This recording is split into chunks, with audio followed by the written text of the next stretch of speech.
Bonjour à tous, c'est Pixis, j'espère que vous allez bien et aujourd'hui on se retrouve pour une nouvelle vidéo avec Axo. Comment ça va? Ça va Pixix, merci beaucoup, merci pour cette invitation, très content de pouvoir te retrouver sur ta chaîne, ça me fait vraiment plaisir.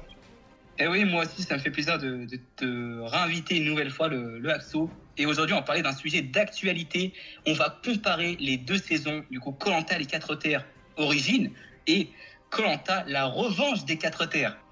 Pour le coup on va commencer le comparatif. Le Axo, dis-moi, qu'est-ce que tu as pensé au niveau du casting, toi le casting du coup de 24 candidats pour les deux saisons. Qu'est-ce que tu as pensé entre la première version en 2020 et cette deuxième en 2025 du coup. C'est vrai que putain, ces deux versions ont bientôt 5 ans d'écart. Écoute, alors personnellement, alors, si je dis pas de bêtises, c'était notre première saison à 24 candidats. À l'époque, ça m'avait quand même pas mal marqué, ce nombre de candidats à foison, cette multiplicité de dynamique dans chacune des équipes. Franchement, j'ai trouvé ça cool. Et j'ai trouvé qu'il y avait quand même quelques personnalités qui se démarquaient. Et surtout, dès le début de l'aventure, qui sont notamment partis tôt. Donc je pense à Mathieu, à Adrien, à Aubin, même à Diane, que j'aimais beaucoup. Et puis après, d'autres personnalités qui sont allées loin étaient peut-être un peu moins marquantes. Mais globalement, j'avais trouvé que le casting était assez varié.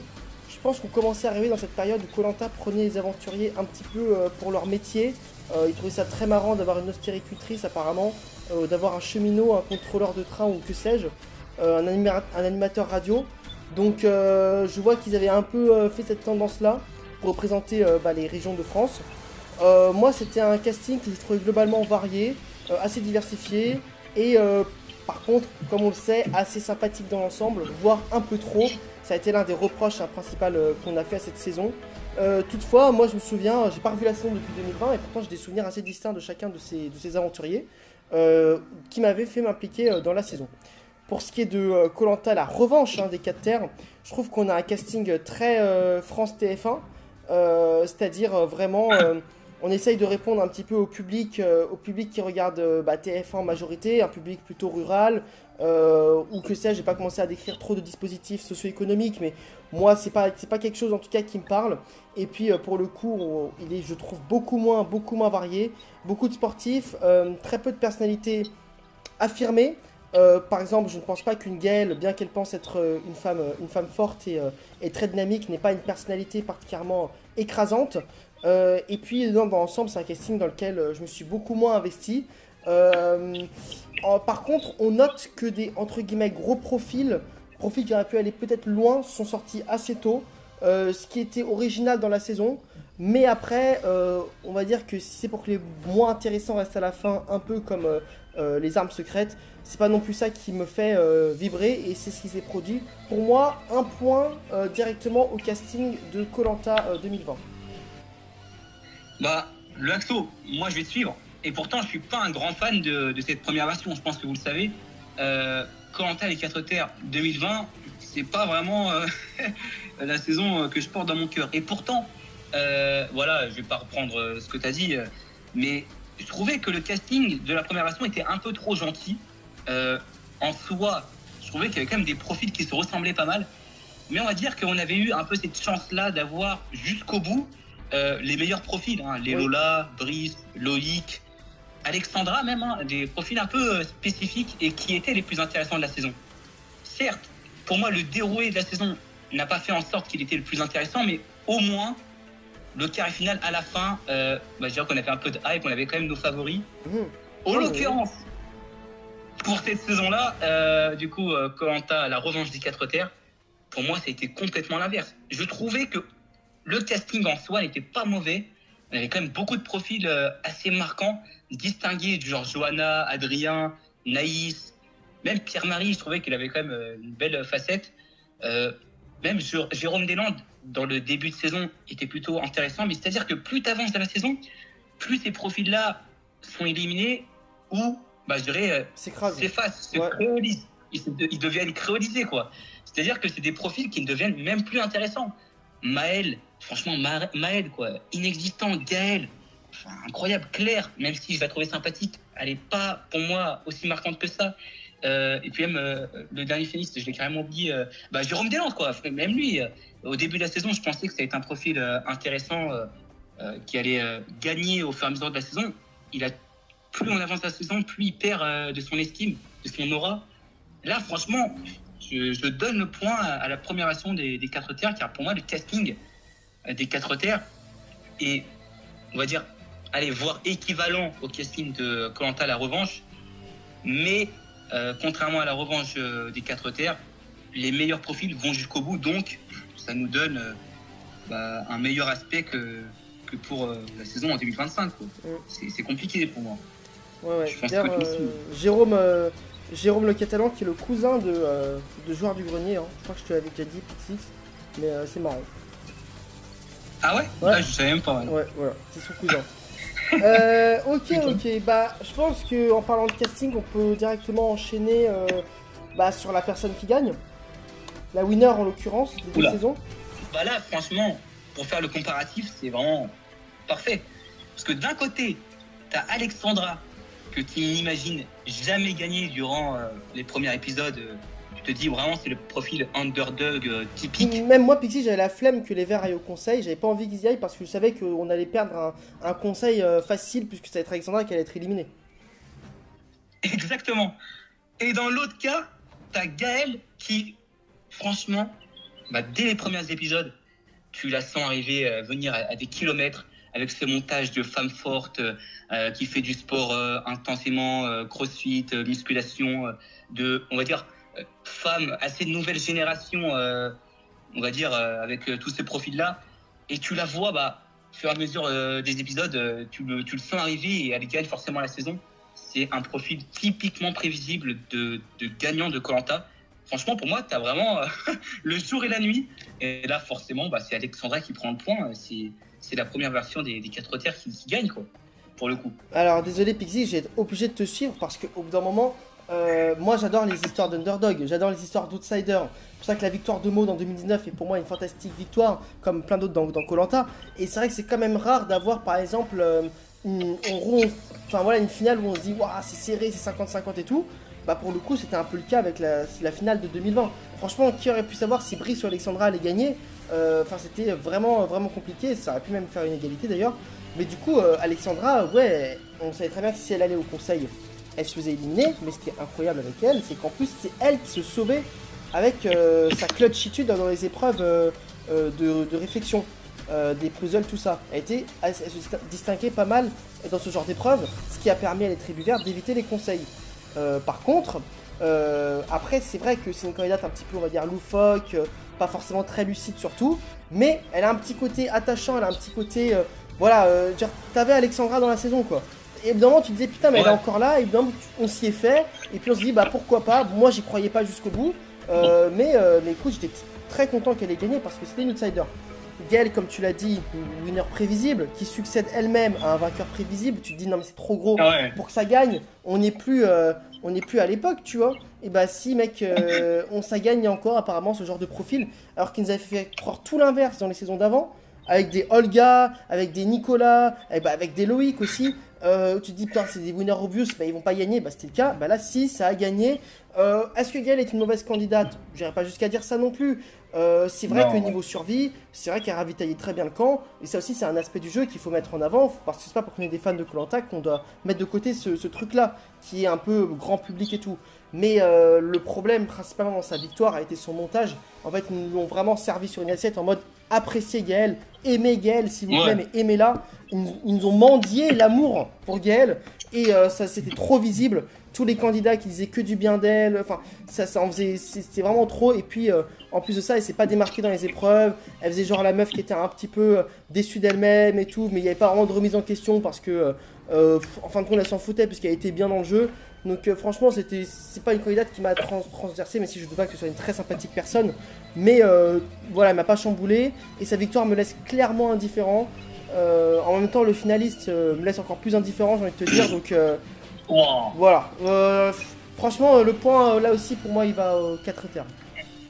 Ouais, mais pour le coup, pour juste parler vite fait des finalistes, mais Brice, tu le compares à Maël, mais je crois que Maël c'est l'un, voire peut-être, je vais pas dire le pire, parce qu'on a quand même Lucie des armes secrètes, mais l'un des pires finalistes qu'on ait eu de l'histoire de Koh-Lanta, quoi. Le mec, montage, personnalité, montage, tout ce que tu veux, attachement, il n'y a rien, quoi. Franchement, j'ai pas envie d'être méchant, mais quel est ce candidat qui... Enfin, ouais, c'est incroyable, quoi.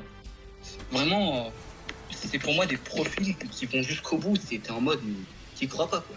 Koh-Lanta en 2025, t'as des profils comme ça qui sont même pas rattrapés au montage. C'est affolant, franchement. Ben, on va passer au prochain point, qui est donc pour moi le schéma de saison. Donc, qu'est-ce que tu as pensé, le Axo, du schéma de saison des 4 terres 2020 versus 2025? Ouh là là, c'est vrai que c'est compliqué. Là, on va taper dans des souvenirs. Et j'ai envie de te dire que même cette saison-là, je me souviens pas de tout. En même temps, mon investissement a été assez limité là-dedans.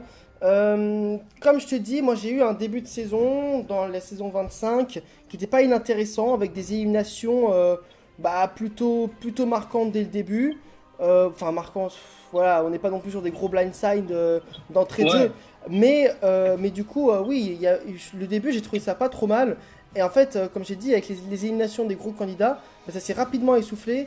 Et pour moi, quand même, la saison a pris un coup avec l'élimination d'Adrien. Et puis c'est un truc aussi très symptomatique des nouvelles saisons, c'est que généralement les nouvelles saisons elles viennent de la merde après les binômes.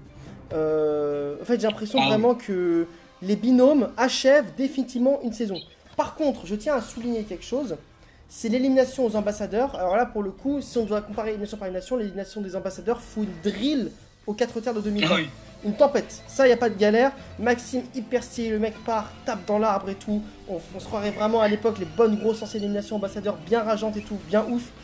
Gâché par l'abandon médical quoi, de Frédéric malheureusement. Et du coup le Maxime qui revient et ça gâche un peu l'aura du truc.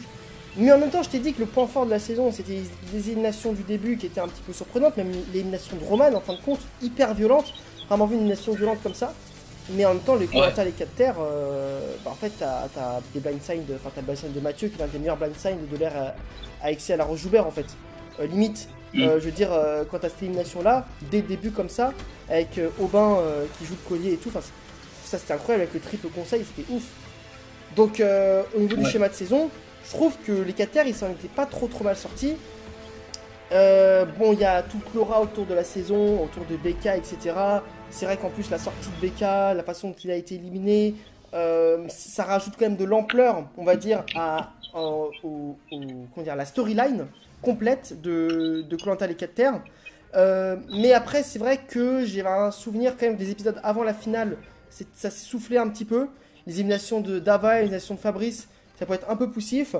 Mais je pense quand même que dans la globalité, c'était plus dynamique les 4 terres et surtout l'aspect des quatre tribus et tout a été mieux géré d'entrée de jeu. Donc je mettrais un point quand même aux 4 terres de 2020. Je te suis le Axo pour moi dans ce comparatif-là. Après, c'est de très peu aussi, parce que franchement, ne soyons pas mauvaise langue. Le déroulé, le schéma de cette saison-là en 2025 était pas si mauvais que ça aussi. Mais il y a des petits trucs qui me fait dire que je suis un peu réticent, on va dire. Notamment aussi le fait qu'avec l'abandon de Mehdi, du fait qu'avec cet abandon-là, ils n'ont pas fait le triple conseil. Voilà, ça j'ai pas trop compris. Également aussi le retour de Maxime. En vrai, c'était vraiment plutôt sympathique. Ça a quand même ramené beaucoup de divertissement. Mais quand je vois la conclusion de ce retour, c'est-à-dire déjà la sortie sur l'épreuve éliminatoire et puis ce que ça apporte à la saison, c'est-à-dire le Pagonjin, on va dire, de l'équipe du Nord-Sud, du fait que ça n'a pas forcément, je dirais, amélioré la qualité de la saison. Et franchement, moi je pensais que Maxime allait au contraire faire gagner, je dirais, en divertissement et en qualité à cette saison, en rejoignant le clan de Pierre-Marie, Jérôme du Sud et tout. Finalement, il prend l'autre camp, ce qui pour moi est vraiment le pire choix pour avoir la bonne saison, parce que dans l'autre camp, on avait vraiment tous les profils les moins intéressants. Donc, comme toi, je te suis, car en soi, les 4 terres d'origine, ils font pas vraiment mieux, mais ils font pas forcément ces erreurs-là. On n'a pas tous ces erreurs-là, on va dire, dans le déroulé. On a notamment aussi une primaire, assez intéressante avec les 4 équipes. C'est vrai que le rouge versus jaune était plus intéressant dans la version 2025, mais est-ce que ça vaut du coup tout l'ensemble de défauts que je vous ai dit pour cette version 2025? Je pense pas. Pour moi, je vais être d'accord, je vais acquiescer le point de mon côté aussi. Sinon, bah alors un petit point là, c'est très rapide, Pixix. Tout ce qui est thématisation de la saison, dans le sens lieu, logo, truc comme ça, tu vois. Lieu, logo, affiche, identité visuelle, couleur d'équipe, tu vois, tout ce qui est un peu autour de la thématisation. Ouais. Est-ce qu'il y a une saison qui se démarque plus qu'une autre? Bah pour moi, de ce côté-là, je dirais plus la deuxième version en 2025 qui se démarque plus, parce que on a quand même, pour moi, une meilleure identité graphique. Aussi, niveau climat aussi, niveau de ce qui se passe. Franchement, dans Koh-Lanta, la revanche des 4 terres, on a quand même un gros ouragan en primaire, avec vraiment, je crois que c'est vraiment le plus gros. C'est la première fois que les équipes arrivaient sur le camp pour, je dirais, évacuer les candidats, parce que il y avait tellement les flots en fait de partout que ils étaient obligés d'évacuer. Donc ça, c'était plutôt spectaculaire. Ils avaient même dormi dans une espèce d'école, je sais plus où. Donc c'était plutôt sympathique. Moi, j'avais bien aimé cette petite parenthèse en début de jeu. Et ensuite aussi le logo. Le logo est super beau. Franchement, le deuxième, celui de la revanche des 4 terres, il est magnifique. Bon, 4 terres à 2020, origine, on passera, même s'il n'est pas forcément mauvais, mais franchement trop basique, il ressemble trop aux autres. Et aussi, après pour le reste, moi franchement je donnerais vraiment le point à du coup la deuxième version, donc la revanche des 4 terres. Ouais, je te suis. Niveau lieu, on était où déjà en 2020? Fidji. Fidji, ouais, on était resté là, on est aux Philippines. Ouais. Ouais, je préfère aussi l'Asie et du Sud-Est. Donc je donnerai aussi le point à peu près pour tout ce que tu as dit. C'est vrai qu'on a eu ces petits événements climatiques assez intéressants. Donc je donnerai le point à la version 2025. Et du coup, pour finir, je pense qu'on peut parler du twist dans le sens. Alors, c'est le même, hein, c'est le but de la vidéo. On compare deux saisons qui ont le même twist. Mais comment il a été géré et même ce qui s'est passé autour. Pour moi, des épreuves éliminatoires qui peuvent être des twists, choses comme ça, les binômes, etc. Franchement, au niveau du twist, j'avais l'impression que la deuxième version, la revanche des 4 terres, ont voulu, pour le coup, tout rassembler autour du twist, qui n'était pas une mauvaise idée. Au contraire, pour moi, c'était bien. Du fait que les ambassadeurs, ils ont décidé de mettre, je dirais, un membre de l'équipe de l'Est, de l'Ouest, du Sud et du Nord. Oui. Alors que ça s'était pas passé comme ça pour la première version. Également, ils ont mis des colliers, je dirais... utilisation que pour les équipes. Ouais. Ça, en vrai, c'est plutôt sympathique. Même stratégiquement, on a vu avec Céline, moi je trouvais que c'était plutôt sympa ce petit move stratégique d'avoir un collier qu'on peut utiliser juste pour je dirais, sa région. Et en vrai, ça a permis à qu'on puisse voir des formes de trahison, de stratégie, surtout en fin de jeu avec l'élimination de Céline qui était plutôt sympathique. Non, franchement, là, au niveau de l'utilisation du twist, mis à part le loupé du triple conseil qui n'avait pas été réeffectué lors de la version 2025, je redonnerai le point, je pense, à cette version-là, car en 2020, mis à part les 4 couleurs d'origine, donc liées au concept des régions, qui a duré aussi 4 épisodes et qui avait, je dirais, été finalisé sur un triple conseil avec un double conseil notamment assez exceptionnel. Du coup, si on compte pas le conseil surprise, franchement, il n'y avait pas non plus énormément de choses et il n'y avait pas eu trop d'impact. Mais là, pour le coup, moi, j'ai plus ressenti l'impact des régions dans cette deuxième version. Je sais pas toi, le Axo. Oui, avec aussi les conforts avec les plats des régions, tout ça. Ouais, je vois ce que tu veux dire, Pixix. Moi, je pense quand même que le triple conseil, c'était quelque chose de très marquant, en tout cas à mon égard, de la première version. Donc peut-être que ça avait plus marqué vu que c'est aussi la première fois. Donc je mettrais comme. En fait, c'est vrai qu'il y a eu plus de petits trucs par rapport au twist de la deuxième version. Mais globalement, franchement, le triple conseil a été un grand enjeu de 2020. Donc je mettrais quand même le point à 2020, mais là aussi c'est assez serré. Ce qui fait que globalement, toi c'est 3-2, moi c'est 4-1. Globalement, la version 2020 remporte ce duel, quoi. Ouais. Au final, je pense que le résultat parle pour lui-même. Alors moi, j'aime bien Koh-Lanta les 4 terres. Je pense que dans mon top, il est pas du tout bas. C'est une saison qui m'avait vraiment marqué quand j'étais en terminale et tout. Donc je pense que ouais, post-Covid, c'était très sympa le moment de diffusion qui succède à l'île des héros. Donc il y avait encore un peu de hype pour les gens. Et puis c'est quand même une saison voilà, qui a marqué les esprits. Genre c'est pas du tout une saison oubliée les 4 terres. C'est une saison qu'on a parfois un peu du mal à ranger. On ne sait pas si elle est véritablement excellente ou juste bonne ou quand même moyenne, fade. C'est une saison qui au moins ne fait pas l'unanimité, donc permet au moins d'en discuter longuement.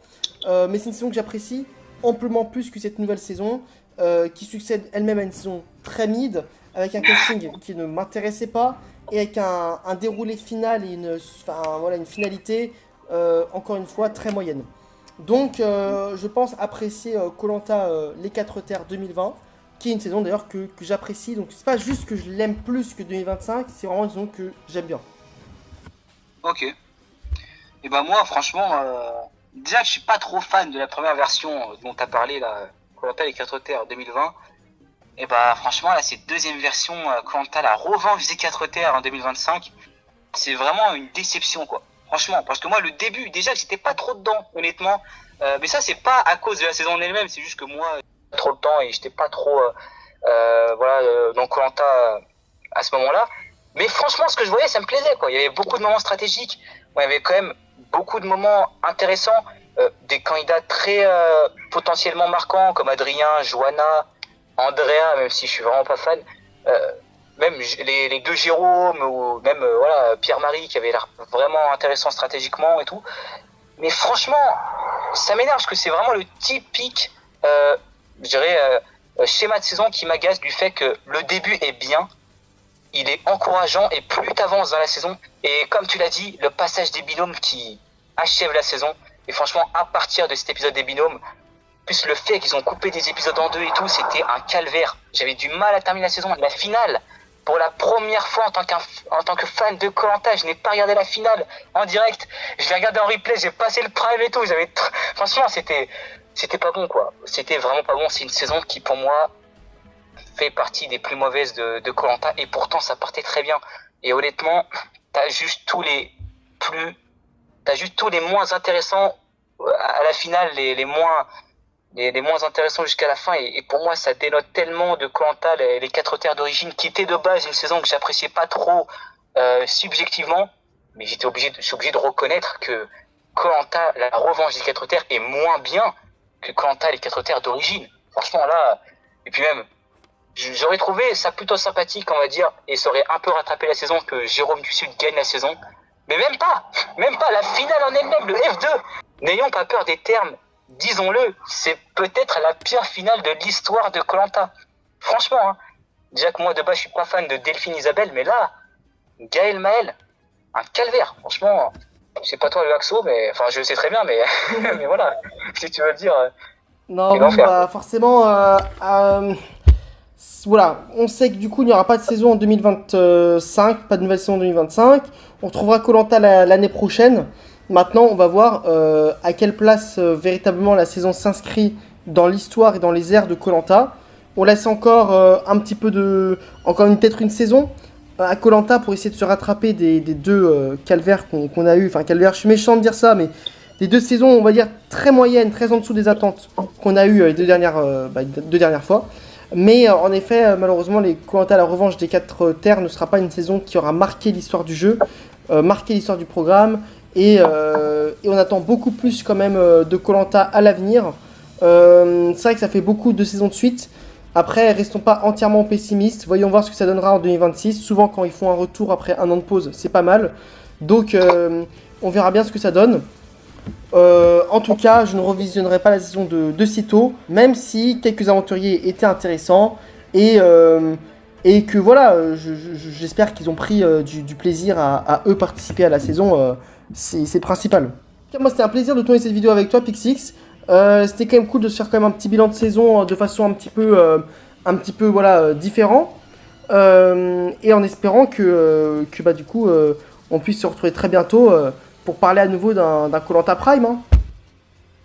J'espère bien. Et pour conclure, voilà quand même, mais quel titre de merde quand même. Hein. Koh-Lanta, la revanche des 4 terres. Ils ont osé, hein, franchement. Ouais, voilà, c'est sûr qu'ils n'avaient pas donné un point pour le titre. Mais oui. Franchement. Mais bon, on va terminer sur ça.